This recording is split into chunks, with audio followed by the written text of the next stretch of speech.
So welcome back to another episode of AAO Presents Behind the Lens. I'm your host, Andrew, the owner of AAO Media, and today's episode is a special one, not only because it's episode number 22, because we're sitting down in person for the first time with a returning guest and friend of the show, Aaron Ward. Aaron is an undefeated professional MMA fighter, a former collegiate wrestler, and someone I've had the privilege of filming many times. But today we're not just talking about his wins in the cage, we're talking about the battles he fought outside of it. This episode is dedicated to raising awareness for men's mental health. It's real, it's raw, and it's important. Aaron, thank you for being here, brother. Thank you for so much having me, man. It's awesome to be here in person with you to do this. Hey, man. So you've been in front of my camera more than once, from wrestling mats to the fight cage. But before we talk about what you're doing now, let's rewind. What was life like for you growing up, and when did mental health first become a part of your story? So just like a lot of other people, mental health has been a part of my life since the beginning. I grew up in a small town of Dowagiac, which is essentially a melting pot of all different races and cultures. But I grew up in a predominantly all-white family.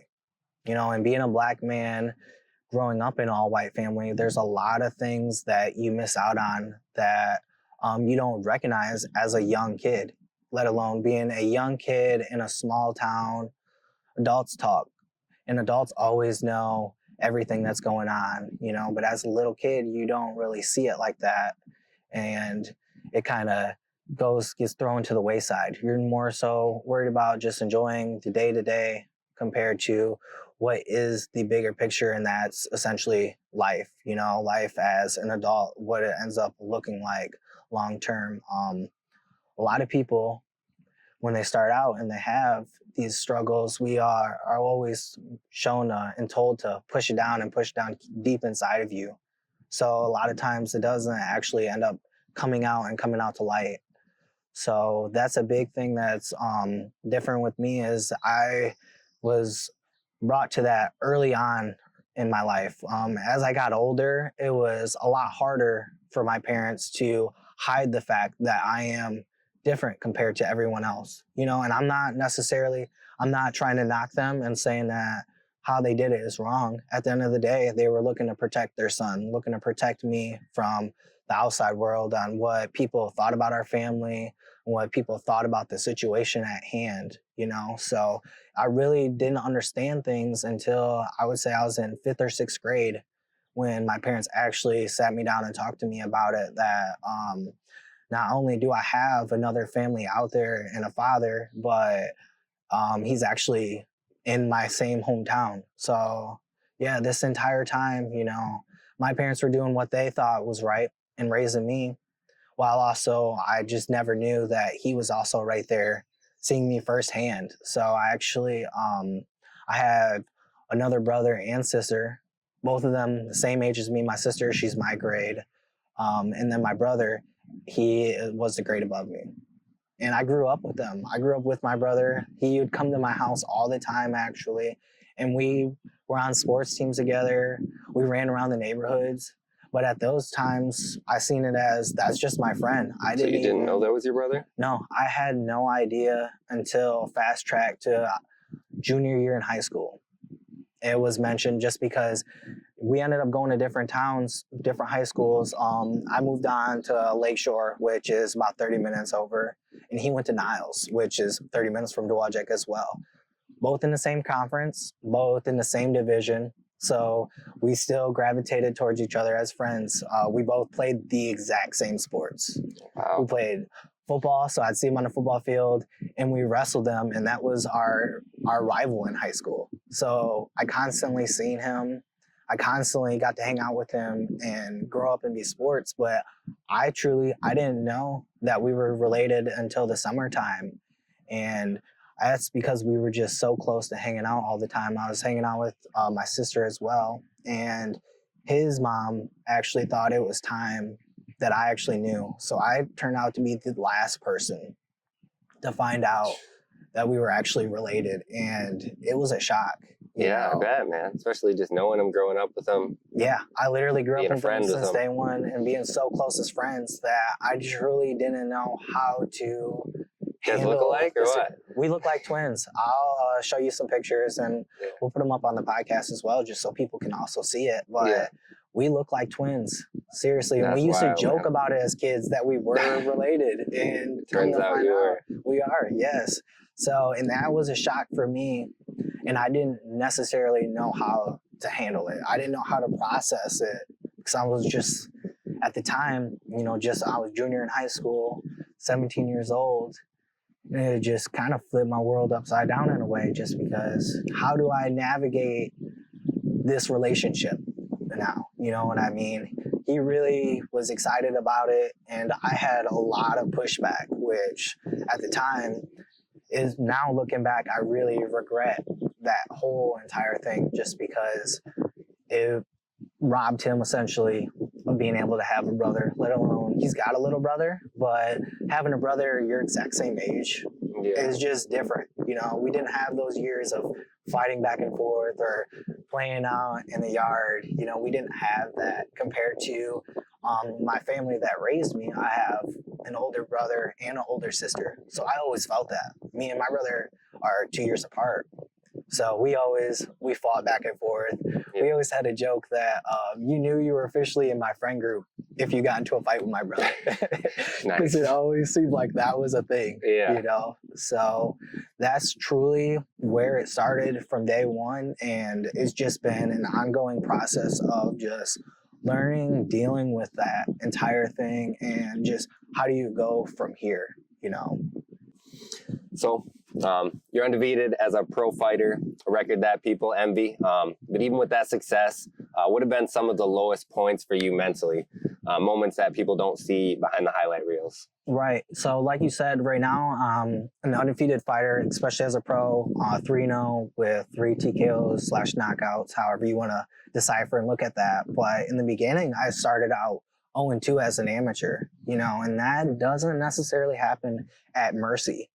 So after my second loss, I was already in a tough spot thinking like, what is going on? I'm a high level prospect that they expected a lot from at the time, and I'm training with high level guys since day one. I've been with the team. I was training with Mondo. I was training with Charles. I'm preparing these guys that are at the top of the level. So why wasn't I able to make it happen at that time? But shortly after my second loss was in July. My brother was actually murdered by a drunk driver while he was on his motorcycle, him and his girlfriend. Oh man. Yeah. She ended up losing her leg and he lost his life. But in that time frame, it really just threw me for a loop, just because I'm 0-2 as an amateur fighter. And then I'm handling my biggest loss to this date, literally. So now it's battling. How do I go from being a fighter to how do I go navigating just my mental health and everything that came to do with his death, even going to his funeral. And like I said before, we had all those years missed. So now I'm looking at him in the casket, and it's like I'm seeing myself in a way. Yeah. Because we look so much alike, dude. I'm not kidding. We look like twins, to where it's like I was seeing myself and seeing a lot of regret flashing through, just because I didn't give him that opportunity that he was looking for to be a brother, and just with that loss brought up the mental health that I'm constantly juggling to this day, because everything was always pushed down so deep before, but now it's essentially forced to be brought to the light, because now I have to navigate this situation. My birth father now, he is dealing with the loss of a son, but now he has an opportunity with me to repair that relationship that we never had, that neither of us were given the opportunity to have, based off of, the choices that he made and based off the choices that my parents made, which, I mean, at the end of the day, all of them are trying to look out for the benefit of the child and what at the time they think is best, which, might not end up being the best, but what they do see it as the best at that time just kind of reevaluates and puts a hard situation on a young man who's now trying to navigate, and I'm a father at the time. I have my daughter. Mhm. So now I'm looking at things at a different aspect, especially having a daughter who had gastrocesis when she was born. So all of her organs were on the outside of her body. Oh man. Yeah, they were on the outside of her stomach, and she had to go immediately into surgery. She was in the NICU for the first 6 months of her life, and we've almost lost her twice. Okay. So now that I have a different outlook as a father and a different look on things, I was looking at it like, man, this is just a crazy situation for not only me to be put in, but now all my parents, because now we're being forced, I was pushing everything down inside and forgetting about it. But now it, his death really forced bring it to the surface because now I had no other choice. And it truly did put me in a really dark place for a really long time. Right, absolutely, man. So there's a certain pressure that comes with being a fighter, to be tough, to be unbreakable. How do you navigate the stigma around vulnerability, especially as a man in combat sports? Just as a man in general, we're always told that it's really weak to show your emotions and to show your vulnerability. Now, adding being a fighter on top of that, and in combat sports to where your job is literally to beat up the other guy, it just adds that extra sense of pressure and anxiety sometimes because now you're not only battling those mental fights that you deal with in your day to day, but you can't carry that on into the practice room or you can't carry that onto the cage because it's just a lot of energy and it weighs extremely heavy. So a huge thing with that, and just that's part of why we're doing this today, is because I want other people to know, other fighters, other men, that just because we give that stigma of that we need to be so tough, that sometimes it's okay to be more vulnerable and to let your emotions come out, because it'll help you so much more getting it off your chest than just letting it sit inside of you and just build and build and build until eventually you can't hold it in no more and you explode. And that was something that I've dealt with my entire life. I've had a wrestling coach in college tell me, dude, you have a lot of demons and we need to figure out how you can exercise those. And at that time I didn't really understand what he's talking about, but now I see exactly what he meant by that, and that's just by being able to talk about it, whether that's finding a focus group or if that's just talking to a friend that understands and can relate, because there's a lot of people that are going through the exact same thing, a lot of grown men that have been through similar stories and are now coming out on the other side, so that is a huge part in it. And what does your support system look like, and how has it played a role in your mental health journey, especially in recent years? So in recent years, it's been huge to, like I mentioned before, the men's focus group. Right when my brother died, I made the move back to the town I graduated from, which is Lowell, Michigan. And I lived there for a year. I planned on my family coming with, but things happened for a reason and they ended up staying here.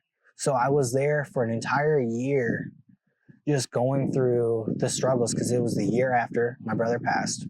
So not only am I there alone, but now I'm there alone constantly thinking about where my life is at, where I'm struggling in my personal life with my family, with my lady and my kids, struggling with the personal life of my parents, while also juggling just the struggle of the whole situation of the death. And it put me in an extremely dark place. I remember one time specifically, I was sitting on my bed, had my gun next to me, and I was just thinking about, is this worth continuing to do this? But something snapped in me, and I was just thinking, it is selfish to go that route.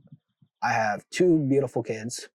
I have a family and a lot of people that truly care about me. So it was time to essentially take responsibility for it and take it on take it on straight forward. So at that time I was working a 9 to 5, and that was just killing me. I was done fighting because I just didn't know what I wanted with my life at this point. I was 0-2, struggling with everything going on around in my personal life.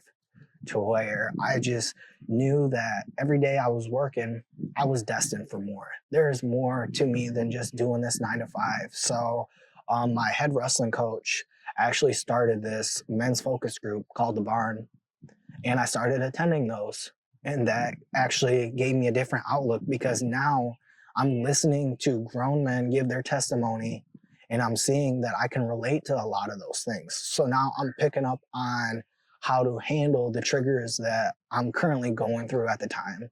I'm picking up on the huge thing I picked up through that is just getting back into my religion and understanding that everything truly does happen for a reason. You know, God puts us in certain situations, whether they may be good, whether they may be bad, because He's setting you up for gratitude when it ends up coming down to things. So the barn ended up really doing a lot for me in that aspect. And then it just made me think, man, maybe it's time to get back into fighting. So that's exactly what I did. I started training again and I ended up winning my first amateur fight just after that, which weighed really heavy on me. And it was huge. I remember getting ready to walk, and that's all the guys were saying, all the vets. You've been going through so much in the past 6 months. There's so much going on with you, man. Take what you're going through and use that in this fight. And that's exactly what I did. So, in a way, getting back into fighting has saved my life. Getting back into my religion has saved my life, and so has the barn. So I owe so much to both MMA as a sport and just God in general. And that's why every fight now I give all glory because without him, I wouldn't be necessarily sitting here in the situation. I wouldn't be 3-0 as a pro. You know, I could be 6 feet under with a lot of family missing me right now. But instead, a lot's changed, and now I'm having the opportunity to give my voice. And now a lot of young men that could be going through something similar, they can look at what I'm talking about today and that they'll be able to relate. And that's a huge thing for us young men today is just finding someone that you can relate to. 100%, man. Big thing is always remembering why you're doing what you're doing. You know, like I said before, I have a family, I have kiddos, and I take my son to a lot of training with me. I like him seeing firsthand that dad does work hard. And my daughter, she's also autistic, you know, so a lot of things that I do is remembering your why you're doing that, who you're doing it for. Because at the end of the day, those are the people, win or lose, they don't care if dad won or lost.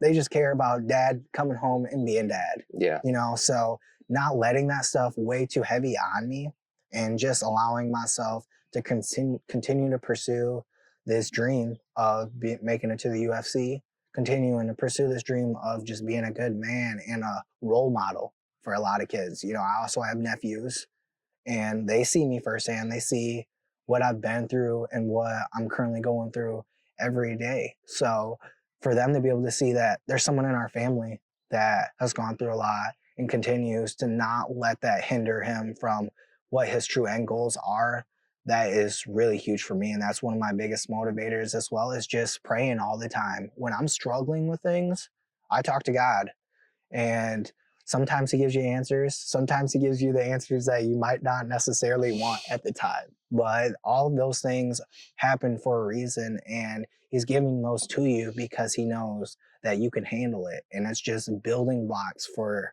what is to come. He doesn't give you anything that He doesn't think that you'll be able to handle, whether you're struggling with it at the time or it's something that's going to come up in the future. He's always just preparing you for the bigger picture. And that's how I continue to look at it, as well as just reaching out. I actually have a webinar next week to find a therapist for myself, you know, and that's just taking action and trying to improve on how I do handle things when it's building up inside of me and I tend to explode. So that's just another way, because you want to be a good father, you want to be a good partner, you want to be a good son at the end of the day. So those are the main things that I'm trying to tap into, especially as I continue to grow as a fighter and my platform continues to get bigger. I want people to know that there's more than just being that fighter and having that vulnerability. And a lot of us fighters, we're fighters for a reason. We've gone through a lot of stuff, you know, and a lot of people don't necessarily talk about that. Right, absolutely.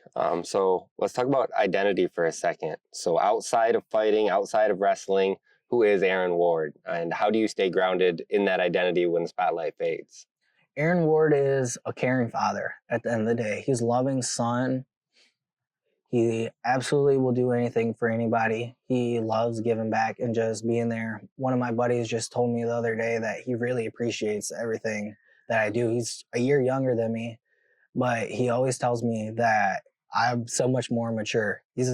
Calls me Unc sometimes. I'm like the Unc of the team, just because, I may be young, but I've been through a lot. I Yeah. have two kiddos, so that matures you and it forces you to grow up in a way and look at a lot of things differently. So outside of fighting, I want people to know me as a caring person, someone that will do anything for anybody, because fighting in itself is truly a very selfish sport at the end of the day.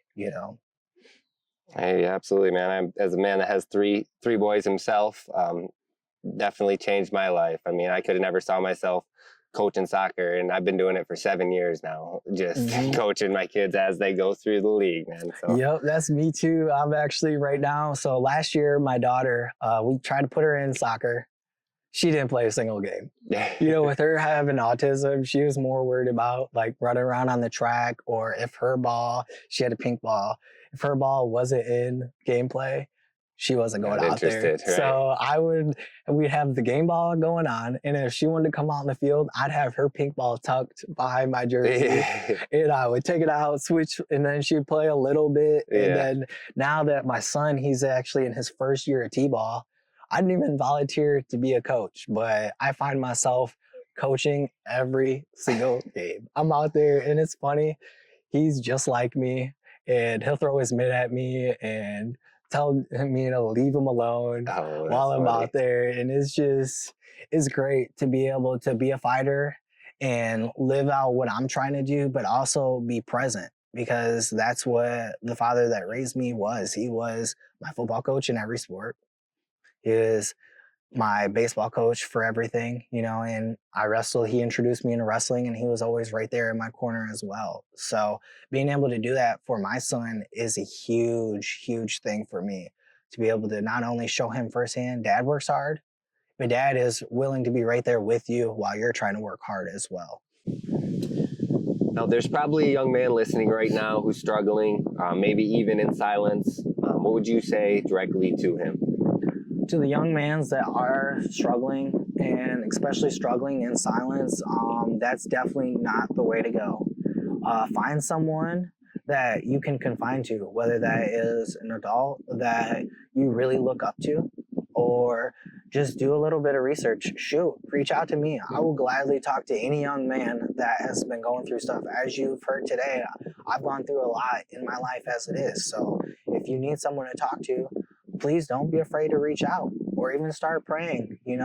Prayer goes a long way that a lot of people neglect. And says something about just getting it off your chest. It does so much more for you than just keeping it bottled up. Because like I said early on, that it bottles up for too long, then it explodes. And that's when people start turning towards substance abuse, or a lot of people don't realize the percentage of men specifically that do kill themselves, and suicide rate for men is 3 times higher than it is for women. And that's because men keep it bottled up inside too long. So don't be afraid to be vulnerable. Don't be afraid to reach out to someone that you do feel comfortable with talking to. It may not feel like it's helping you in the beginning, but as you continue to grow as a person, you'll really appreciate that you did take that step forward towards yourself. Because I always look at it as there's a crossroads.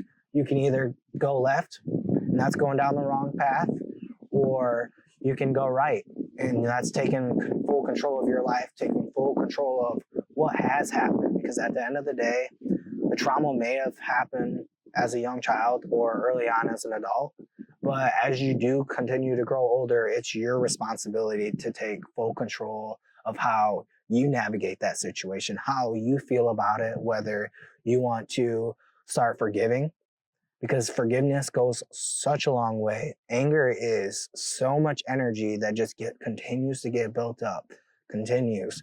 So just continuing to grow as a person and just forgive the people that have put you in that situation will take you a long ways, because then you won't feel a lot of animosity towards them anymore. You'll start to see it differently. And that is where I'm starting to get through in my mental health journey. And finally, what does the future look like for you? Inside the cage and outside of it, what are you chasing now? Inside the cage, the future for me is looking like the UFC. That's what our entire team strives for. There's a lot of other major promotions out there, but our entire goal is to make it to the UFC. For me, I want to be in the UFC by next summer. I would love to get that contender call. That's what I'm striving for, is pushing next summer. And as I continue to grow and continue to be a voice outside of the cage, I want to be a representative for men and mental health, because that is something that gets pushed off to the side far too often.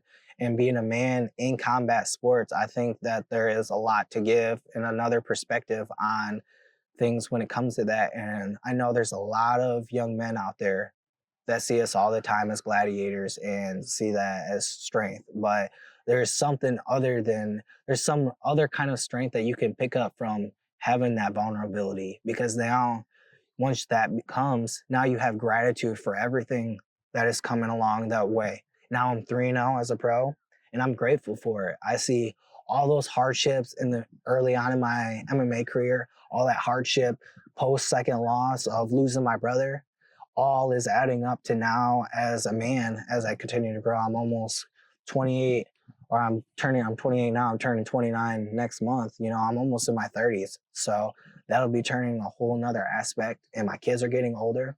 I don't want them to see that dad's been through a lot of struggles. I want them to see that dad's made it on the other side. So continuing to just grow my platform as a fighter, as a father, and just as a human. Because at the end of the day, a lot of people look at fighters, especially once you make it to the UFC, as someone larger than life. But in reality, we're all everyday people striving to be the best person we can be. And that's what my major goals are for the future. All right, Aaron, thank you for opening up today. This conversation means more than you know, and I know it's going to stick with a lot of people. So if you're listening and you're struggling, let this episode be a reminder you're not alone, and there's no shame in speaking up. Check on yourself, check on your people. Men's mental health matters. And that's it for this episode of Behind the Lens. I'm Andrew, and we'll see you next time. Peace.